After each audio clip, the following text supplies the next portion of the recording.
नमस्कार, स्वागत है आपका हमारे YouTube channel study circle with BP में। बात कर रहे हैं मध्य प्रदेश हॉस्टल भर्ती परीक्षा के बारे में। साथियों, मध्य प्रदेश हॉस्टल वार्डन की जो भर्ती होने वाली है उसको लेकर के रूल बुक जारी हो गई है।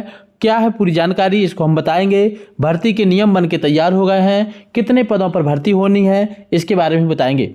इसके पहले भी हम हॉस्टल वार्डन भर्ती को लेकर के जब भी अपडेट आती है सबसे पहले आपके बीच में लेकर के आते हैं। तो हॉस्टल वार्डन संबंधी कोई भी जानकारी या इससे अपडेट के लिए यदि आप रेगुलर अपडेट चाहते हैं तो हमारे चैनल को सब्सक्राइब कर लें। वीडियो पसंद आए तो इसको लाइक कर लें। क्या है आज की पूरी अपडेट, आपको विस्तार से बताते हैं। साथियों, कुछ दिन पहले ये वाला लेटर जो है विभाग की तरफ से जारी हुआ था और इस लेटर के माध्यम से बताया गया था कि विभाग जो है हॉस्टल वार्डन की भर्ती करने वाला है। इस समीक्षा जो बैठक हुई थी इसमें यहाँ पे बताया गया था 3750 पदों पर भर्ती के लिए बताया गया था। ये आप देख सकते हैं, स्पष्ट तरीके से लिखा हुआ था कि आउटसोर्स पर रखे जाने के लिए और 1250 जो है रेगुलर जो है वार्डन बनाए जाने को लेकर के ये अपडेट आई थी। इसी को लेकर के अब इसके भर्ती नियम तैयार हो चुके हैं। क्या है पूरे भर्ती नियम, आपको विस्तार से बताते हैं।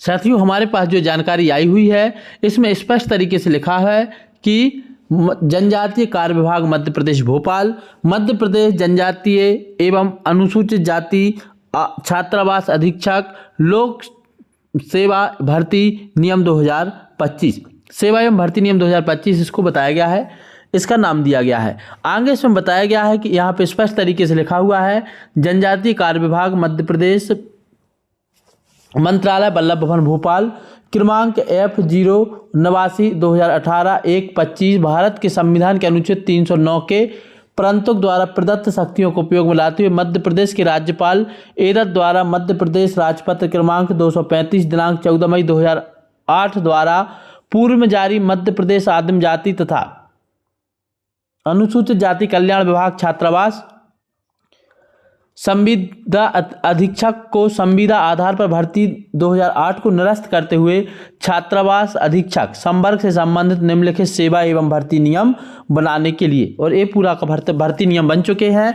इस भर्ती नियम की पूरी यदि आप पीडीएफ चाहते हैं तो इसको पीडीएफ को हम अपने टेलीग्राम चैनल पर भेज देंगे, वहाँ पर आप टेलीग्राम चैनल ज्वाइन करके इसको प्राप्त कर सकते हैं। इसमें सीधे तरीके से बहुत सारी चीज़ें बताई गई हैं, कैसे भर्ती परीक्षा होगी। इसमें बताया गया है कि जो भर्ती परीक्षा होगी उसमें पात्रता परीक्षा भी होगी और चयन परीक्षा भी होगी। पात्रता परीक्षा एवं चयन परीक्षा में प्राप्तांकों के आधार पर अभ्यर्थियों को निम्नानुसार पात्र माना जाएगा।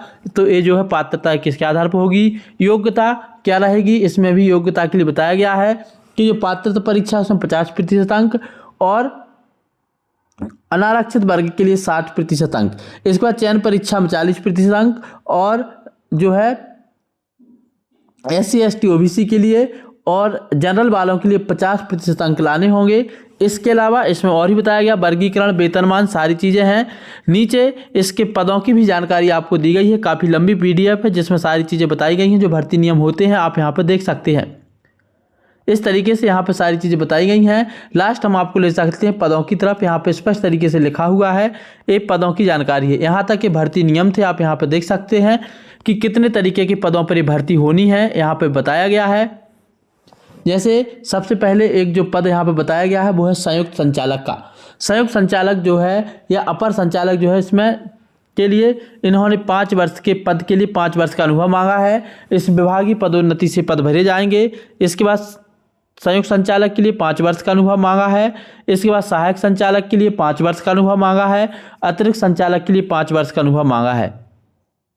महाविद्यालयीन छात्रावास के लिए भी अतिरिक्त सहायक संचालक के लिए 5 वर्ष का अनुभव। सीनियर छात्रावास अधीक्षक महाविद्यालयीन छात्रावास के लिए 5 वर्ष का अनुभव। ये सब कॉलेज के लिए है। जो जूनियर छात्रावास अधीक्षक, सीनियर छात्रावास अधीक्षक के लिए 5 वर्ष, एक अपर आयुक्त जनजातीय कार्याध्यक्ष, ये सारी चीज़ें यहाँ पर बताई गई हैं। इसके बाद यहाँ पर पदों की जानकारी दी गई है और यहाँ पर बताया गया है कि वेतनमान भी बताया गया है। जैसे यहाँ पर पहले पदनाम एवं वेतनमान रुपये में बताया गया है। संयुक्त संचालक प्रथम श्रेणी का पद रहेगा और इसका केवल एक पद रहेगा। मुख्यालय जनजातीय कार्य विभाग द्वारा जो है ये पूरे के पूरे प्रदेश का एक पद रहेगा। इनकी जो वेतन रहेगी 79,900 से 2,11,700 तक रहेगी। इसके बाद उप संचालक, ये भी प्रथम श्रेणी का पद रहेगा। इसमें जो है टोटल प्रत्येक संभाग में एक पद होगा। टोटल इसमें 10 पद होंगे।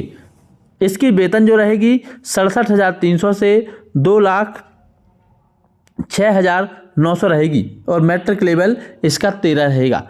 इसके बाद सहायक संचालक द्वितीय श्रेणी के 75 पद रहेंगे। छात्रावास अधीक्षक ग्रेड 1 के जो है यहाँ पे बताए गए हैं 382 पद, नवीन सृजित पद 5, वर्तमान में स्वीकृत पद 382। तो इस तरीके से इतने पद रहेंगे। छात्रावास अधीक्षक ग्रेड 2 के लिए यहाँ पर जो टोटल बताए गए हैं, यहाँ पर बताए गए हैं 2705 पद, 2705 वर्तमान में स्वीकृत पद जो हैं 2705 पद यहाँ पर स्वीकृत हैं। इस तरीके से पूरे पदों की जानकारी है। नवीन सृजित पदों के बारे में भी यहाँ पर बताया गया है। जो नवीन सृजित पद हैं वह हैं एक संयुक्त संचालक मुख्यालय के लिए, 10 उप संचालक संभाग के लिए और सहायक संचालक 75 जिला मुख्यालयों के लिए, 20 आदिवासी जिलों में 02 मतलब प्रत्येक जिले में 2 सहायक संचालक रहेंगे और 35 तो 40 पद ऐसे हो जाएंगे और 35 गैर आदिवासी जिलों में 1-1 पद इसका रहेगा। तो इस तरीके से जो है 35 पद ए हो जाएंगे। टोटल 75 पद आपके ए रहेंगे। इसके बाद यहाँ पर छात्रावास आश्रम हेतु छात्रावास के जो पद हैं उसके लिए यहाँ पर छात्रावास अधीक्षक ग्रेड 1 के 5 पद और छात्रावास अधीक्षक ग्रेड 2 के 190 पद, प्रत्येक सीएम राज्य विद्यालय में 2 पद रहेंगे। इसके बाद यहाँ पर और आगे बताया गया छात्रावास अधीक्षक 31, दर संख्या जहाँ पर 150 से अधिक होने पर एक अतिरिक्त वहाँ पर जो है सहायक अधीक्षक रखा जाएगा। इसके बाद यहाँ पर और भी जानकारी दी गई है अलग अलग संस्थाओं के हिसाब से, जो यहाँ पर पदों का विवरण है वो बताया गया है। तो एक कुल मिलाकर के पूरा का पूरा भर्ती नियम बनकर के तैयार हो गया है।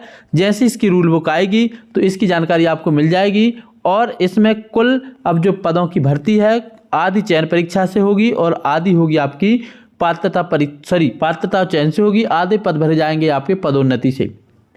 तो इस तरीके से जैसे यहाँ पे एक बताया गया सीएम राइज, तो जितने सीएम राइज विद्यालयों में छात्रावास बनने हैं वहाँ पर सीएम राइज विद्यालय में 95 यहाँ पर पद बताए गए हैं। टोटल 190 पद हैं।